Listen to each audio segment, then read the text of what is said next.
okay? Yes. I'm sorry I didn't grow up in the Miley Cyrus generation and the iCarly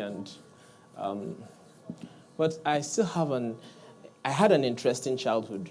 Very interesting, very exciting. We grew up in the days of Voltron, defender of the universe, feared by evil, loved by good. We grew up in the days of Danger Mouse, Atom Ants. Okay, today I also want to tell you a story, very important story. It starts like this. Now listen very well. He was an ordinary teddy bear. When he was made, they found something wrong with him and threw him away like a piece of rubbish into an old, dark storeroom. Then, from outer space, a spotty man brought him to life with his cosmic dust. He took him to a magic cloud where Mother Nature gave him special powers, and that bear became SuperTED. Okay, so that's my story. Yes, the story of SuperTED is a story that is very remarkable. It has happened to all of us at different points in life. And this afternoon, I'll be speaking on the SuperTED story, which is a story of a journey of self-discovery. We all start off in life as ordinary people. They look at you and say, oh, she's just an ordinary child, an ordinary chap. Just nothing so special about her. She's just there. Sometimes we kids in school, we see our classmates taunt us like, she's just there. She's just so dry. You know? And sometimes we find ourselves grappling with who am I? The big question, who am I? What's the special thing about me? I try to fit in. I try to be among my peers and I try to get them to accept me for who I am. And yet everybody seems to be indifferent, or sometimes they are scared of me. Perhaps because I'm too strong, or perhaps because I am something that they don't understand. And so we are thrown away like a piece of rubbish into an old dark storeroom. Now the old dark storeroom of our lives could be different things.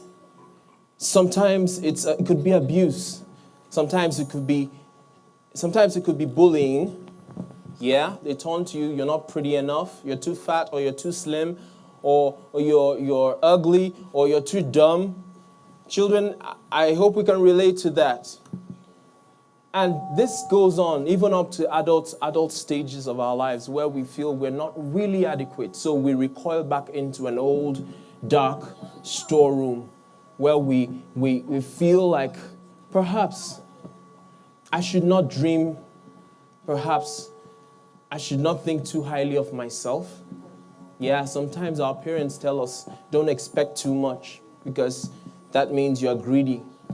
Don't think too big, don't dream too big because perhaps maybe you just need to be level-headed. And so the old dark storeroom continues for a long, long while in our life. It shocks me to know, as I read in the papers some days back, where they said 3 of every 10 girls in Nigeria has been raped. Yeah, the statistics is that alarming. So, yes, those are some of the things that could make a child recoil back into the old dark storeroom and keep feeling for the rest of her life, maybe I'm not good enough. But surprise, I come today like a spotty man from outer space with my cosmic dust. I come because I'm here to tell you that you are not just an ordinary person. You're not just an ordinary girl, an ordinary guy. There's something spectacular about you. Something special that the world needs to know. The world needs to hear what you have to say. My cosmic dust to you is that you wake up to the reality of your powers. God created, just like my brother Ezekiel said, God created us with special powers. But it lies within us. It could be very dormant as long as we keep thinking that we are ordinary. As long as you keep thinking that there's nothing so special about you, you remain normal. You remain ordinary. Now, the sporty man could be a friend. That's your friend in class who tells you, don't mind them. Come, let's go, Jare. You're fine, Jare. Don't mind them. You are very intelligent. Don't mind them. I know you didn't pass your last exam. You're very intelligent. That could be your sporty man. And guess what? Sometimes your sporty man might not also be very strong like you, but he is someone that believes in your dream. He is someone that believes that you are powerful beyond measure. Your sporty man could be your dad, who taps you at the back and say, you are going to be a great man just like your dad. And so your sporty man takes you to this magic cloud in you, this secret place in you where you discover your special powers that were already given to you by Mother Nature. It's inside you somewhere, sitting dormant, lying dormant. I say to you this day because a lot of people, a lot of times we grow up, we walk through junctions in our life when we doubt ourselves, where we feel that we're not adequate, we're not good enough. And if as a child, you don't tackle that aspect of your life, you will grow up into an adult who still doesn't find satisfaction in who he or she is, who you are. But the journey to self-discovery is the journey where you take a walk with yourself and with your sporty man, perhaps, where you have a discussion with yourself, where you look at those issues in your life that border on your self-esteem and say to yourself, self, I'm good enough. Say to yourself, self, I am able, I can tackle it, I can handle it. When a challenge comes up, you say, God put in me all that I need in order to tackle this challenge. I'm speaking to you this day because seated here are the presidents, future presidents of this nation. There's nothing special. There may not be anything special about you. In fact, you might think that you are one of the lowest scorers in class. And also statistics shows that some of the biggest spenders, the richest people on earth, till tomorrow, they weren't the most brilliant in school. They weren't the biggest in class. They weren't the most elegant. In fact, many of the Hollywood actors and actresses that today they say they are hot, the wonderful actors, wonderful actresses, some of them were geeks in school. They were written off by peers. But they said to themselves, they echoed the words of the sporty man to themselves.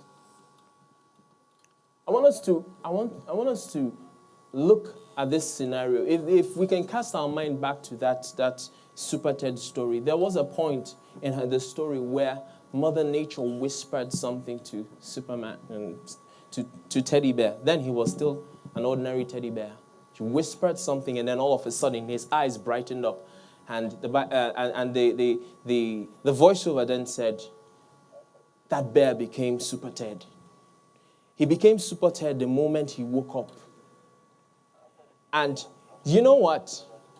He was given a magic word. Should I tell you what that magic word was? He was given a magic word, and the magic word was SuperTED. The magic word for TED is SuperTED. The magic word that makes you extraordinary is that someone tells you that you're extraordinary, and you believe it, and your eyes lighten up. In some episode, I also watched and saw that sometime in the course of fighting the bad guys and all that, he forgot. And he couldn't transform into SuperTED.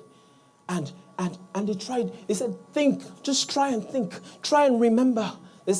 What's the magic word? What's the magic word? Finally, he found out the magic word, and the magic word, he remembered that the magic word is SuperTED. You are SuperTED. You are super you. So I want you to put your hands on your chest and say, I am super, whatever your name is. Just put your name there and I am super, super intelligent. I'm super brilliant, I'm super hot, I'm super exciting, because you are the best there can ever be. I also want you to look at your friend to your left and to your right and say to the person, friend, look at someone and say, friend, you will make a very sloppy me. Did you get that? You'd make a very sloppy me. I'm the best me there can ever be. I want you to say that to yourself anytime you feel discouraged, anytime you feel that I don't understand this course. Just tell yourself, I am wise, I'm smart, I'm the best in class. I know it. All I need to do is just think. All I need to do is just be patient with myself. I can get it because I am super me. Thank you and have a great day.